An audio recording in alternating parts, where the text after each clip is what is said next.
اولاد کے لیے دعا مانگنا انبیاء اور اہل ایمان کا شیوا رہا ہے۔ ابراہیم علیہ السلام نے دعا کی تھی، رب ہب لی من الصالحین، اے میرے رب مجھے نیک اولاد عطا فرما۔ اہل ایمان کی دعا اللہ تعالیٰ نے قرآن مجید میں ذکر کی ہے، وَأَصْلِحْ لِي فِي ذُرِّيَّتِي، اور میری خاطر میری اولاد کی اصلاح کر دے۔ زکریا علیہ السلام نے دعا کی تھی، فَهَبْ لِي مِن لَّدُنْكَ وَلِيًّا يَرِثُنِي وَيَرِثُ مِنْ آلِ يَعْقُوبَ وَاجْعَلْهُ رَبِّ رَضِيًّا، مجھے اپنے پاس سے ایک وارث عطا فرما جو میرا وارث بنے اور آل یعقوب کا وارث ہو، اور اے میرے رب اسے پسند کیا ہوا بنا، وہ ایسا ہو جس سے تو راضی ہو جائے، وہ پسندیدہ ہو۔ ابراہیم علیہ السلام نے دعا کی تھی، رب اجعلنی مقیم الصلاۃ ومن ذریتی ربنا وتقبل دعا، اے میرے رب مجھے بھی اور میری اولاد کو بھی نماز قائم رکھنے والا بنا، اے رب میری یہ دعا قبول فرما۔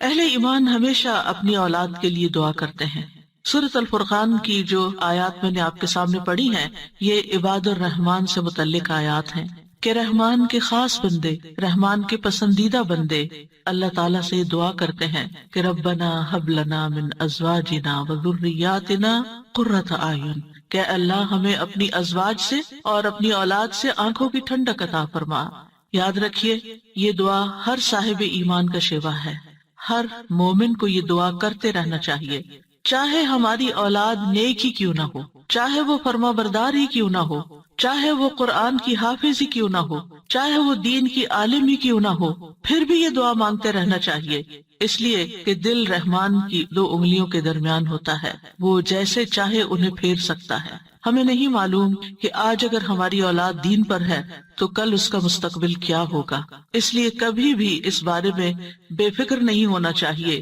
نیک سے نیک ترین اولاد بھی ہو، تہجد گزار بھی ہو، صائم اور قائم ہو، لیکن پھر بھی دعا کرتے رہیں۔ اگر آپ کی اولاد نیک ہے تو آپ کی دعائیں ان کی نیکی میں استقامت اور اضافے کا سبب بنے گی، یعنی وہ مزید نیک بنے گی، ان کے اندر مزید استقامت آئے گی، اور پھر اسی طرح ان کا ایمان بھی بڑھے گا۔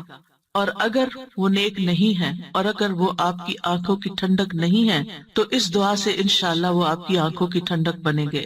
تو ہم سب کو بھی یہ دعا کرتے رہنا ہے کہ اے اللہ ہماری اولاد کو نیک بنا اور ان کو متقین کا امام بنا، یعنی تقوی والوں کی صحبت میں ہوں اور تقوی والوں میں بھی سب سے آگے ہوں، تقوی والوں کو بھی مزید لیڈ کرنے والے ہوں، ان کی رہنمائی کرنے والے ہوں، اور پھر یہ کہ وہ ہماری آنکھوں کی ٹھنڈک بھی ہوں، یعنی جہاں وہ رب کے پسندیدہ ہوں وہاں وہ ہمارے لیے بھی باعث سکون ہو۔ اس کے ساتھ ساتھ انسان کے لیے لازم ہے کہ وہ اپنی اولاد کی نیک تربیت بھی کرتا رہے، کیونکہ تربیت کی کوشش کرنا جو ہے ایک صبر آزما کام ہے۔ اسی لیے اس آیت کے بعد جو آیت آتی ہے اس میں صبر کرنے والوں کی جزا جنت میں غرفہ بتائی گئی ہے۔ عربوں کے ہاں گھر کے اندر جتنے بھی کمرے ہوتے ہیں ان میں سے سب سے بہترین کمرہ غرفہ کہلاتا ہے، یعنی سب سے اعلیٰ ترین درجہ۔ تو جنت میں بھی جب غرفہ کی بات ہے تو اس سے مطلب کوئی ہائی رائز بلڈنگ نہیں ہے، کیونکہ وہ ایک جگہ پر آتا نا کہ غرفات پر غرفات مبنیہ ہوں گے، تو اس سے مراد یہ ہے کہ جنت کے اعلیٰ ترین مقامات اللہ تعالیٰ ان کو عطا کرے گا، جو صبر کے ساتھ تربیت بھی کرتے رہیں گے اور صرف اپنی تربیت اور اپنی کوشش کو کافی نہیں سمجھیں گے بلکہ اللہ تعالیٰ سے دعا بھی کریں گے۔ اور بہت دفعہ ایسا بھی ہوتا ہے کہ ہم تربیت میں پوری کوشش کر لیتے ہیں لیکن اس کا اثر اولاد میں نظر نہیں آتا، اولاد آپ کی ایکسپیکٹیشن پہ پوری نہیں اترتی، آپ جیسے ان کو دیکھنا چاہتے ہیں ویسے وہ نظر نہیں آتے۔ کیا ہم نوح علیہ السلام کی تربیت پہ کوئی شک کریں گے؟ ان کے 4 بیٹے تھے جن میں سے 3 بہترین بیٹے ثابت ہوئے، لیکن ایک بیٹا اپنے ہی راستے پر چل نکلا۔ اس میں انسان کی کوشش اگر ہو اور انسان کے بس میں ہو اولاد کی اصلاح تو وہ سبھی کو سیدھا کر کے رکھ دے، لیکن یاد رکھیے کوشش ہماری، دعا ہماری، اور اس میں اثر ڈالنے والا اور اس کو ہماری آنکھوں کی ٹھنڈک بنانے والا صرف اور صرف ہمارا رب ہے۔ اس لیے مومن صرف اپنی کوششوں پہ بھروسہ نہیں کرتا بلکہ وہ اپنے رب کو پکارتا رہتا ہے۔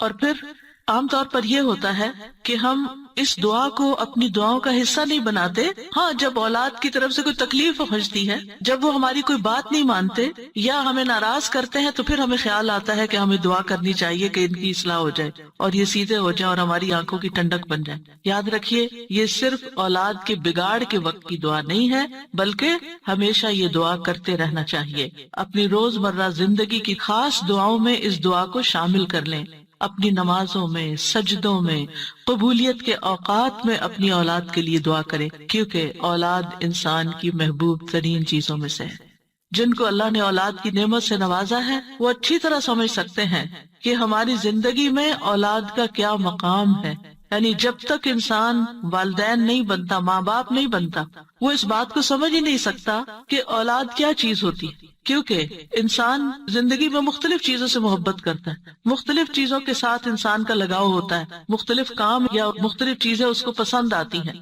لیکن جب ایک عورت ماں بنتی ہے، ایک مرد جو ہے وہ باپ بنتا ہے، تو اس کے بعد اس کی زندگی میں جو تبدیلی آتی ہے، اس کے بعد اس کی زندگی کے اندر جو خوبصورتی آتی ہے، اس کے بعد اس کی زندگی کا جو محور اور مرکز بن جاتا ہے اور اس کی تمام توجہ کا مرکز جو چیز بن جاتی ہے، اور دن رات کی یہ ڈیوٹی 24/7 کی ہوتی ہے. یعنی باقی چیزوں سے تو آپ کسی وقت الگ بھی ہو سکتے ہیں، مگر یہ وہ رشتہ ہوتا ہے کہ جس سے آپ پھر مرتے دم تک الگ نہیں ہو سکتے، کیونکہ وہ آپ کے جسم کا ایک حصہ ہوتا ہے. اور اللہ تعالیٰ آپ کے دل میں ہر چیز سے زیادہ ان کے لیے محبت ڈال دیتا ہے، اور ان کی خوشی آپ کو خوش کرتی ہے اور ان کا دکھ آپ کو دکھی کرتا ہے. اس لیے انسان کو ہمیشہ اپنی دعاؤں میں یہ خاص دعا کرتے رہنا چاہیے، اور قبولیت کے اوقات میں بھی، کیونکہ اولاد سے ملنے والی آنکھوں کی ٹھنڈک اسی وقت ہوتی ہے جب اولاد سیدھے رستے پر ہوتی ہے، جب اولاد نیک ہوتی ہے، اچھے کام کر رہی ہوتی ہے، تو پھر ہی ماں باپ کی آنکھوں کی ٹھنڈک ہوتی ہے. اور اس دعا کے دوسرے حصے میں اپنے لیے دعا ہے کہ اللہ ہمیں متقین کا امام بنا. یعنی اولاد جو ہے، ہم اس کے ایک طرح سے امام ہوتے، جیسے حدیث میں آتا ہے نا، کلکم راعٍ وکلکم مسئول عن رعیتہ. تو ہر ایک ہم میں سے راعی ہے، ہر ایک لیڈر، ہر ایک ذمہ دار ہے. تو اللہ تعالیٰ ہمیں ماں باپ کی حیثیت میں ایسا رول ماڈل بنا کہ ہم متقی ہوں اور ہماری اولاد بھی متقی ہو، یعنی ہماری اولاد میں بھی نیکی ہو اور پھر ہم نیکی کے ساتھ آگے ان کی رہنمائی کرنے والے ہوں. اور ویسے جنرل سینس میں دیکھیں تو اس میں انسان کو ایک ہائیسٹ مقام حاصل کرنے کی دعا یہاں سکھائی گئی ہے، اور وہ کیا کہ انسان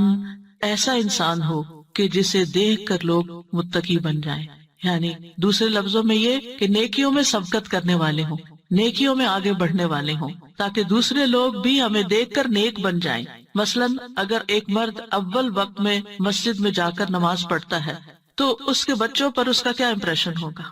یعنی اگر باپ ذمہ دار ہے تو بچے بھی دیکھ کر کہیں گے کہ ہاں ہمیں بھی یہی کام کرنا ہے، کیونکہ بچے ابتدائی زندگی میں خاص طور پر باپ کو، ماں کو بہت فالو کر رہے ہوتے ہیں. پھر اسی طرح اگر آپ کا پڑوسی آپ کو دیکھتا ہے، آپ کے کولیگز آپ کو دیکھتے ہیں کہ آپ کی توجہ سب سے زیادہ کس چیز کی طرف ہے، تو وہ بھی آپ کی دیکھا دیکھی نیکی کے کام میں آگے بڑھتے ہیں. آپ صدقہ کرتے ہیں اور کوئی آپ کو دیکھ رہا ہے، آپ کا مقصد نہیں دکھانا، لیکن کسی کو نظر آ جاتا ہے تو آپ کو دیکھ کر وہ بھی شروع کر دیتا ہے، تو آپ اس کے کیا بن گئے؟ امام. یعنی آپ لیڈ کر رہے ہیں، آپ آگے ہیں اور وہ آپ کو فالو کر رہے ہیں. تو ہمیں یہ دعا کرنی چاہیے اپنے لیے کہ اللہ ہمیں نیکی کے کاموں کا امام بنا.